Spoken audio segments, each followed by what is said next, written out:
Hello, प्रणाम। मैं divine soul रानी। आज का विषय है अहंकार यानी ईगो। मानव जिंदगी में सबसे बड़ा बैरियर है अहंकार। अहंकार के कारण लोग जिंदगी में आगे नहीं बढ़ पाते। इसीलिए जिसको अंदर ज़्यादा अहंकार है उसके अंदर उतना ही नेगेटिव एनर्जी है, और नेगेटिव एनर्जी हमको ब्लॉक कर देती है। हम अच्छे से आगे नहीं बढ़ पाते, हमारी वाइब्रेशन लो हो जाती। इसीलिए अहंकार हमारे लिए बैरियर है, हमारे पैर की जंजीर है। जितना जल्दी हो सके आपको चाहिए आपके अंदर से सारे अहंकार निकाल देना।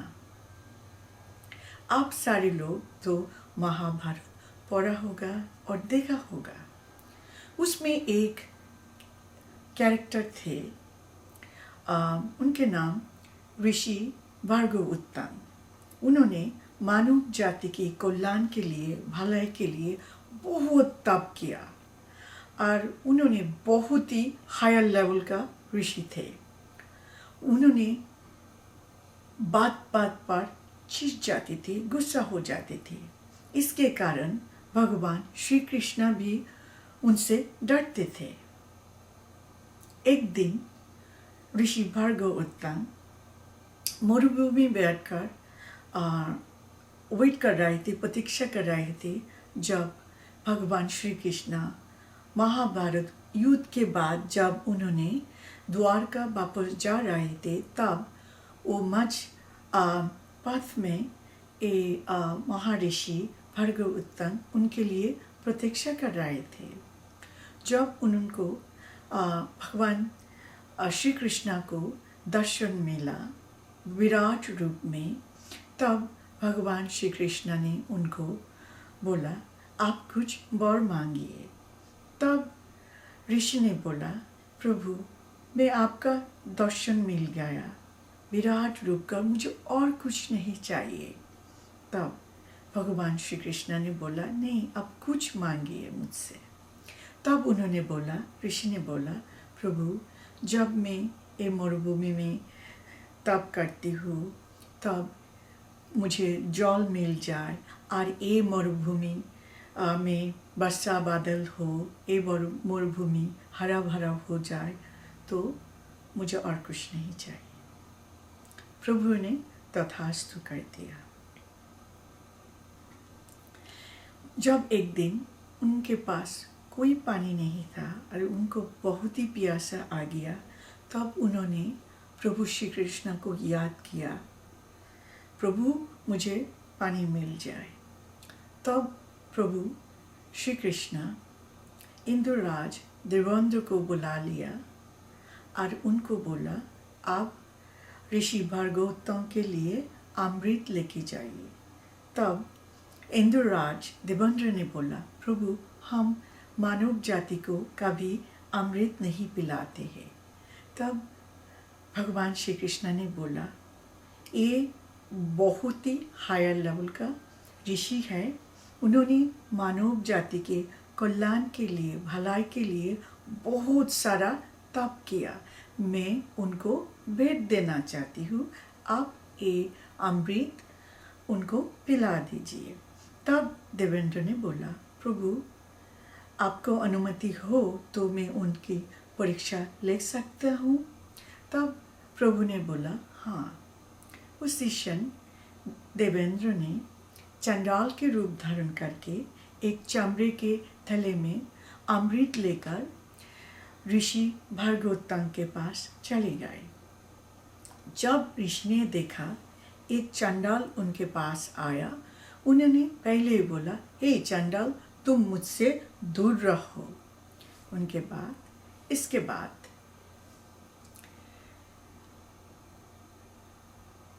इसके बाद देवेंद्र ने बोला, लगता है आपको बहुत प्यासा आ गया, अब थोड़ा पानी पी लीजिए।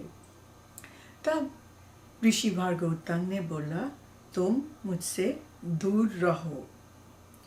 फिर देवेंद्र ने फिर ट्राई किया, मणिबार लगता है आपको बहुत ही प्यासा लग रहा है और यहाँ पे आपको पानी नहीं मिलेगा, आप थोड़ा पानी मुझसे पी लीजिए।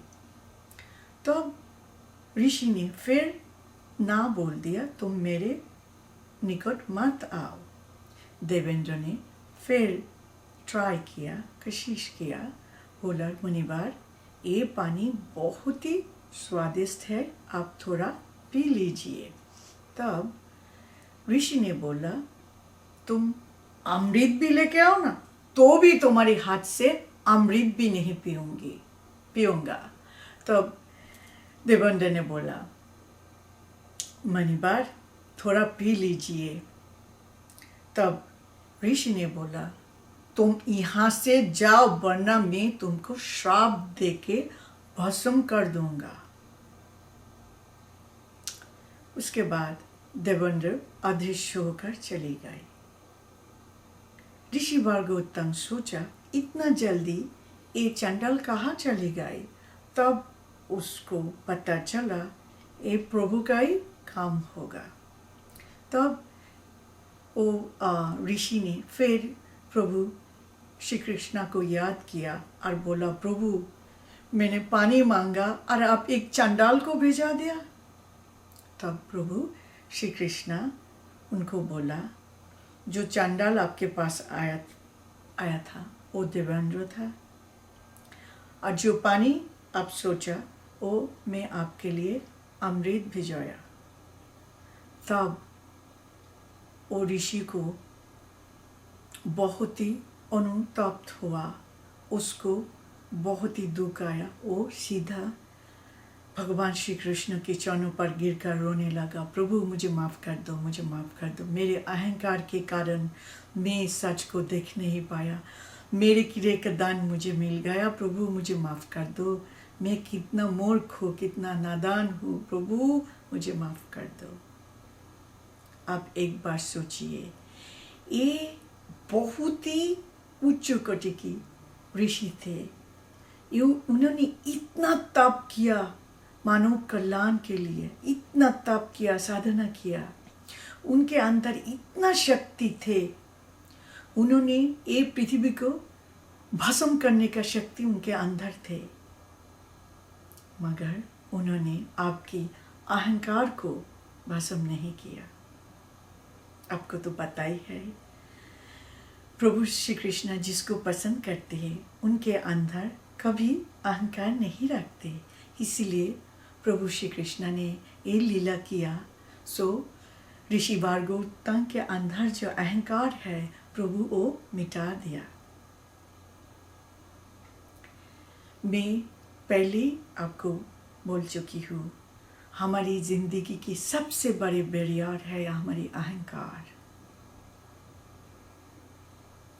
आप जितना जल्दी हो सके आपके अंदर से ये अहंकार निकाल दीजिए। उन्होंने इतना हाई लेवल का एक ऋषि थे, उसके बाद भी उन्होंने उनके अहंकार को निकाल नहीं दिया, और उसके कारण प्रभु खुद आकर वो लीला किया। और आप तो एक साधारण इंसान है, जब आपके अंदर अहंकार रह जाएगा आप आसानी से आगे बढ़ नहीं पाएंगे, और जब आपके अंदर से सारे अहंकार आप निकाल देंगे तब आपके अंदर जो पॉजिटिव ऊर्जा, पॉजिटिव एनर्जी आएगा, आपका वाइब्रेशन बहुत ही हाई हो जाएगा, आप मैग्नेट के तरह बहुत चीज़ आपकी ज़िंदगी में आप अट्रैक्ट करेंगे, बिकॉज आपके वाइब्रेशन बहुत हाई है। आप जो करेंगे, जो काम करेंगे, वही काम पे आप कामयाबी होंगे, आप सक्सेसफुल होंगे। मगर इसके लिए आपके आत्मा क्लीन होना चाहिए, उसके अंदर कोई अहंकार नहीं रहना चाहिए, तब आपके पॉजिटिव एनर्जी, आपके वाइब्रेशन हाई हो जाएगी, और आप जिंदगी में कोई भी चीज़ हासिल कर सकते हैं, कुछ बन सकते हैं, हो सकते हैं, और आपके लिए परमात्मा की शक्ति आपके अंदर आ जाएगी। आपकी पॉजिटिव सोच के कारण, आपके हाई एनर्जी, आपके हाई वाइब्रेशन के कारण, आप स्पिरिट एंजल कुछ भी आपकी दो शक्ति एनर्जी आप अट्रैक्ट कर सकते हैं आपके अंदर। आप हर एक काम पे सक्सेसफुल हो जाएंगे।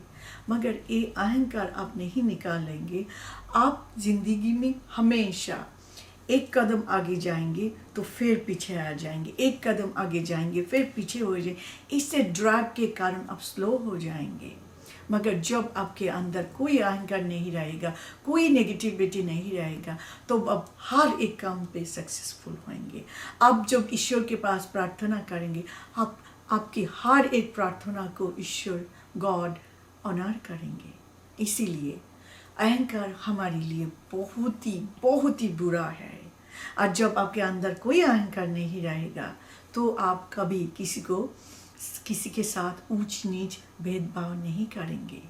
आपके अहंकार इज द रीजन, आपका ईगो इज द रीजन आप दूसरे के साथ ऊंच नीच भेदभाव करते हैं। जब आपके अंदर कोई अहंकार नहीं रहेगा तब आप किसी के साथ भेदभाव नहीं करेंगे। आप प्यार और श्रद्धा के साथ लोगों के साथ बात करेंगे। आप एक राजा हो और एक चंडाल हो, दोनों का आत्मा का एक ही वैल्यू है। आत्मा में कोई डिफरेंस नहीं है। और आप जो इस सच को मान लेंगे, सच को विश्वास करेंगे और आपके अंदर से सारे अहंकार निकाल देंगे, लोगों के साथ प्यार श्रद्धा के साथ बात करेंगे, तब हमारी ये दुनिया सच जैसे बन जाएगी।